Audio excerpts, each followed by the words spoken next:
click the link below and get your tickets to the Game Kings 2, The Definition of a Man documentary screening that's going to be held in Miami on October 26th, 2024. You'll be the first to watch the documentary, and then after the documentary, you'll be able to participate in a question and answer session with the Game Kings live. Space is limited, so click the link below and get your tickets now. Yo, what's going on? It's your boy, Mr. Locario, the bad boy of the dating game. What's good? So, in this video, I want to tell you guys, when you're interacting with women, right, you always want to ignore women who do this one thing, right? And I'm sure you have come across this at some point, you know, while you're talking to women and trying to make something happen, is what you want to do is when a woman is not directly responding to what you're talking about, you need to stop talking to her immediately. You understand? So this is, you know, even in person, if you're online, if you're texting, whatever. Once a woman is not responding to what you're saying directly, you need to stop all communication immediately. So what does that mean? So let's say, for example, right, you are on a dating site and you match with a girl and you say, hey, let's get together Friday evening for drinks. Are you free? Right? So all you're looking for is for her to let you know, is she free or not? That's all you need to know at this point. That's the only thing she should be saying in response, right? But she might say something like, oh, wow, you're really forward, or oh my goodness, you know, we should get to know each other more before we go out, or oh, I don't really meet people until I talk to them. If she's not responding to what you're saying directly, keep it moving.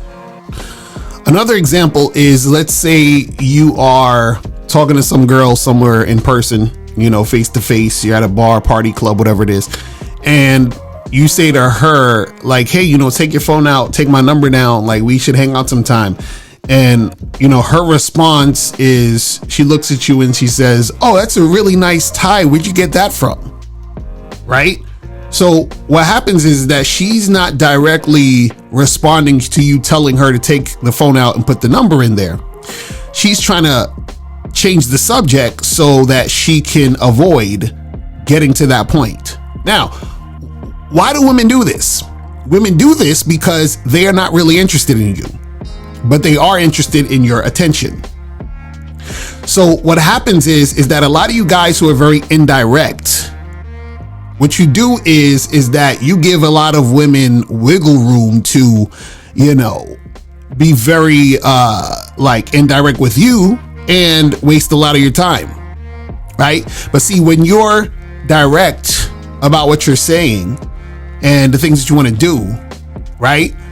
All you need to see is she responding directly to that? And her not responding directly to that tells you everything you need to know. Right? So it quickly gets the, you know, situation wrapped up. It's like, okay, cool. I said this. She responded with this. What she responded to had nothing to do with what the fuck I said. You understand? So therefore, I need to charge the situation to the game. Right? See, the problem is that a lot of you guys, what you do is you waste time with women who aren't directly responding to what you're saying, or you're being very indirect, so it just gives a woman a lot of room to play around because you're not directly saying anything, right? But what you want to get into the habit of doing is you want to get into the habit of cutting the women off immediately when they are not responding to what you're saying. And see, the more direct you are, the easier this is. Right? Because if you're having a conversation with a woman and, you know, you're letting her know what you want to happen. So let's say, for example, you say to this girl, let's say you, you know, got like you've got a girl's number on the street or whatever. You was talking to her and let's say you expressed that you were, you know, sexually interested in her. You want to hook up, whatever. She gave you the number. And then you text her and you say, hey, what's up? You know, I'm free Saturday afternoon. We should get together and hook up. So, are you free? Right? Now, the only thing she should be responding with is if she's free or not. Right? Now, if she's talking about any other thing, she's trying to go on tangents, she's trying to ask you a whole bunch of other extra questions that, don't have anything to do with what you're saying. You understand? Then you need to charge to the game. Right? See, it's one thing if, you say, hey, are you free to see me on Saturday so we could get together and make this happen? And then let's say she asks you, she says, oh, where do you live? I need to see how far it's going to, how long it's going to take me to get there in an Uber, right? You can have that conversation with her because that is still in alignment with, her agreeing to come through. Do you understand what I'm saying? Or she could say, no, I'm not available. Actually, I changed my mind or whatever it is. Cool. Then you just keep it moving. But if you say to this woman, hey, you free to come over Saturday to hook up and get it cracking? And she's like, oh, it's so crazy. I saw that movie the other day called So-and-so. It was so good. Did you see that? She's charged. It's over. You understand? And you guys got to start, becoming more direct with this shit and cut the woman off so you don't get, in a situation where a woman is playing these games with you. You understand what I'm saying? Like, this makes it so easy because it's going to show you the women who are really down, because the women who are really down, what they're going to do is they're just going to respond to what you're saying and let you know what it is. You understand? And be clear about it. And the women who are trying to play games and be an attention whores are just going to waste your time. So again, when you are dealing with these women, right? If they are not directly responding to what you said, charge them to the game. I can take the dick off the table based upon my standard. You aren't gonna get hold of this dick if you ain't being the woman I need you to be. You need to realize that you need to cook, clean.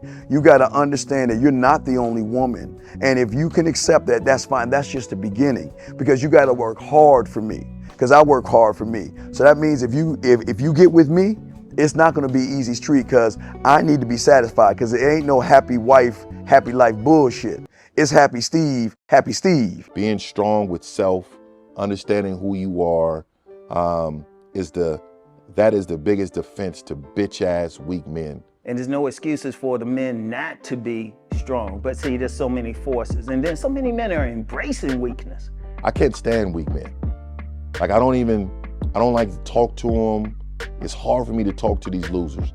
I've always been a winner at the winner's table. I believe it's a sin to impregnate a woman who can't raise a child, or impregnate a woman who's not fit to be a mother. And I think we have a responsibility in what we see today in these weak ass little feminine boys. I can't tell another man what to do, but I can't dress feminine. I can't wear nail polish. It's just something that I can't do. Why? Because if I'm walking down the street and somebody's having trouble with a flat tire, I want them to feel that they can come to me and ask me, hey man, could you help me out with this? Because those are the type of things that a man will help out with. So I need to look like a man so they can know where to come for help. Yeah, it is such a thing as toxic masculinity in the minds of bitch ass motherfuckers. Talk about masculinity, assertiveness, authenticity, transparency. How can a guy who's straight up and honest with what he does be toxic? If the media can train you to think something bad about it, you hear the word and you want to instantly have a certain reaction. You stop thinking, you start feeling. And when people learn to think and feel and not think through their feelings, that's when they can evaluate a person holistically. And they can say, is this toxic masculinity, or did I just hear something I didn't like? And why did I not like it? And then only let me go within myself to see why. I don't never look at no motherfucker and say, oh, that's a toxic masculine motherfucker. I never ever had, I didn't even know. That was an invented concept from a weak motherfucker that was like, I'm just tired of this motherfucker trying to tell me what to do and bully you over me with this bullshit. What's going to make you successful is just understanding who you are and getting your mind right and being happy with who you are. That is the thing that's going to really make you successful. Because after you get all the toys, after you get all these things going on, you've had sex with all the women you want to have sex with, you traveled all the places, you're still going to be you, and you're going to always come back to you.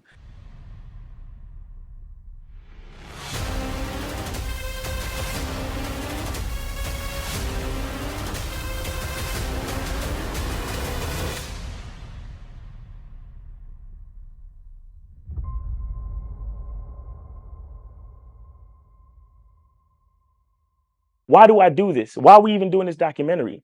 I want guys to be in the best position possible. There's no way that I'm raising my voice or calling you a bitch ass nigga because I'm trying to hurt your feelings. I'm calling you a bitch ass nigga because you doing bitch ass nigga shit. And if you continue doing bitch ass nigga shit, you're going to end up in bitch ass nigga situations. You get what I'm saying? So when I call you a bitch ass nigga, trust me, it's because I love you.